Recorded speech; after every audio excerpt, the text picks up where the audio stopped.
There's a new boogeyman, Joseph Kony, worse than Iraqi WMDs. Give up all your rights, launch big wars. It's peace. Whether or not we would want to get permission from the Congress, I think those are issues we would have to discuss as we decide what to do here.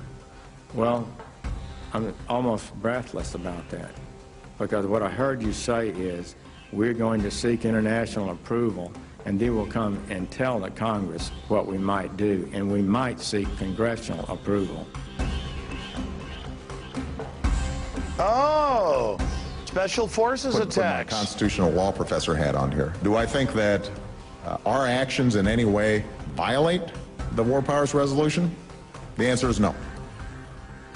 So I don't even have to get to the constitutional question. Simply, sir, what's your reaction? That's a horrible statement.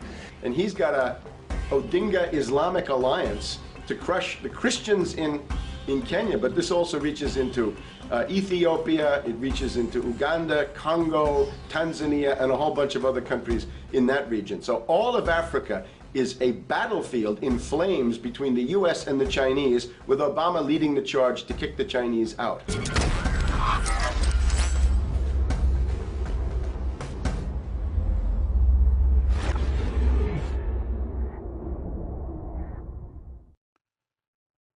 Well, in the last 3 days, I've seen 37 million views of Kony 2012. And everybody's saying, man, Alex, you got to get behind a war, an invasion in the middle of Africa.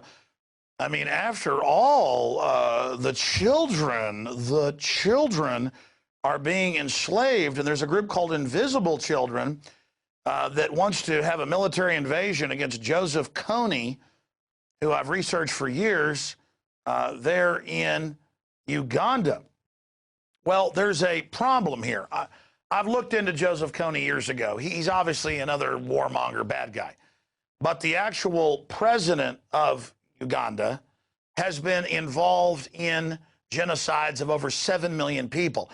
And best I can tell, Joseph Kony might have a couple thousand followers, 200 to 400, max 500 soldiers.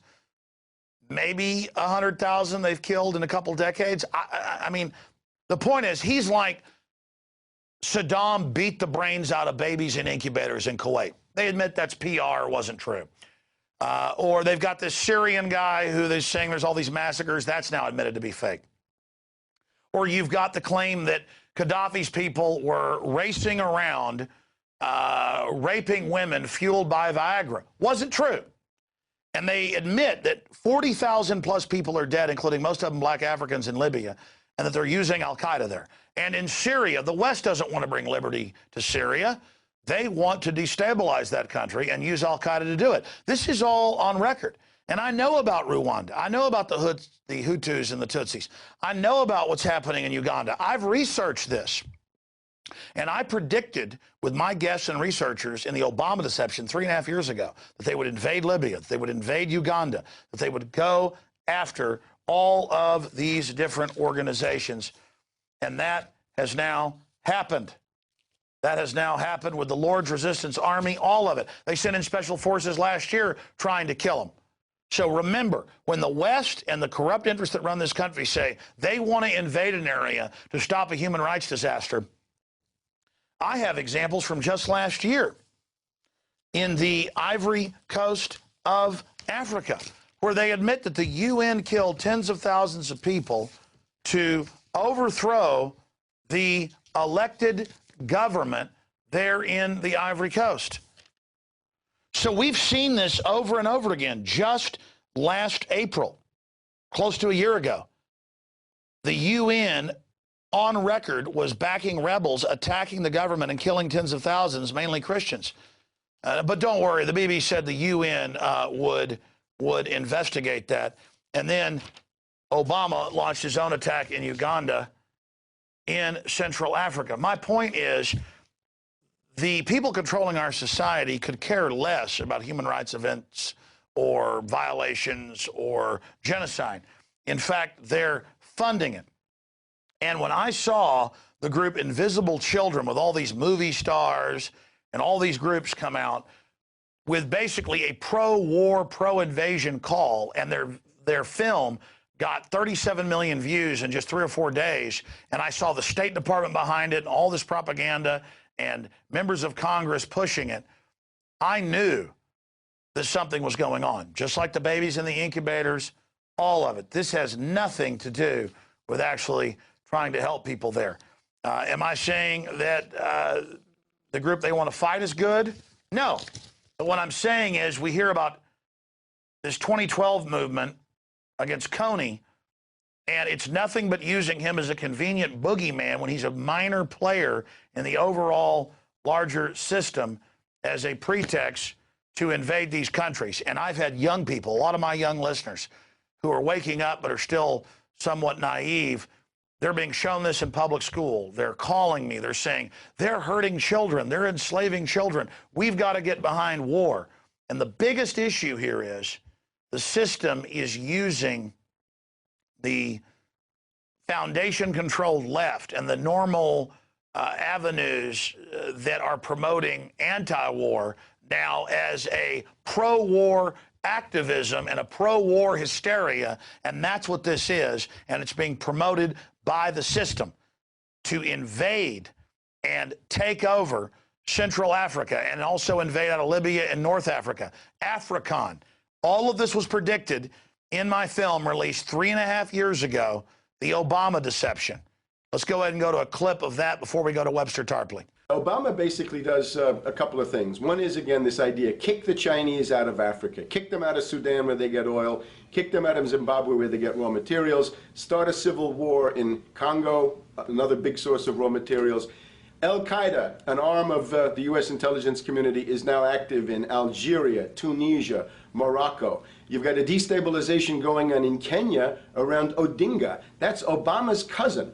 This is a guy who has 2 children. They're Obama's niece and, well, nephew in a broad sense. And one of them is named Raul, and the other one is named Winnie, after Winnie Mandela, who did the necklacing and political assassinations in South Africa. So this Odinga is essentially a CIA destabilizing operation in Kenya, and he's got a Odinga Islamic alliance to crush the Christians in Kenya, but this also reaches into Ethiopia, it reaches into Uganda, Congo, Tanzania, and a whole bunch of other countries in that region. So all of Africa is a battlefield in flames between the U.S. and the Chinese, with Obama leading the charge to kick the Chinese out for geopolitical reasons. Now, again, the establishment has the controlled neocon right calling for war, the controlled left, George Clooney, all of them. We've got to invade Sudan. They're attacking the Christians while the UN's actually slaughtering them. We've got to invade Uganda so they can have the Muslim groups kill the Christian groups that are rebels. There's all sorts of barbarism going on here. But I had a caller when Obama was just president-elect, before he was even in office in January of '09, who called in and broke it all down, that Obama is just the African face on this neo-colonial imperialism. Again, I want to stop genocide. I'm for the little guy. But when I see a big Hollywood-financed movement lecturing everyone that we've got to have an invasion and all of the regular peace groups calling for war, we know about the State Department using Twitter and Facebook. We know this is their new model, getting the swarming adolescents involved in all of this. Let's go to that clip of the caller. They put the face of Barack Obama as part of their public relations because it's like in the old folk tales about vampires. A vampire cannot force his way into somebody's house. It's against some kind of metaphysical law. So the vampire has to persuade the resident of the household to open the door and invite him in. So they're going to look at the peephole at Barack Obama, which looks like them and appears to be on their side. They're going to say, okay, here's my ally. Let me open the door and let me let this person in. And then Barack Obama is just, of course, a front man for the American empire, where he's going to have the entire U.S. Navy, the entire U.S. Army, and the entire U.S. Marines under AFRICOM command. And, of course, he's going to turn it into a new Iraq, and he's going to turn it into a new Afghanistan. Every operation that you see going on in Iraq and Afghanistan is going to propagate to the poor countries of Africa. But they're fighting Joseph Kony, who controls a few hundred square miles and maybe has 500 fighters. I mean, You know, the dictator that the West props up over Uganda, sure, he killed 7 million, but that doesn't matter. There's proof that one little warlord might have been involved in some type of corruption. And remember what the UN has done in the sex trade in Africa, all of it. This whole invisible children thing is just a way to get all the anti-war trendies to get into, hey, let's have a war. And mark my words, all you trendies that support this and support this film, and they may be useful idiots, they may be operatives, I don't know. When it's all done, it'll be in the scholarly publications, but it's going to be there, that millions are going to die if you're successful. So the media and the Hollywood stars and the trendies and the anti-war groups are like, invade Africa, defeat this little warlord, back the genocide leader of Uganda, attack Libya. Ah! The blood's on your hands. Just like the communists that supported Lenin and Stalin.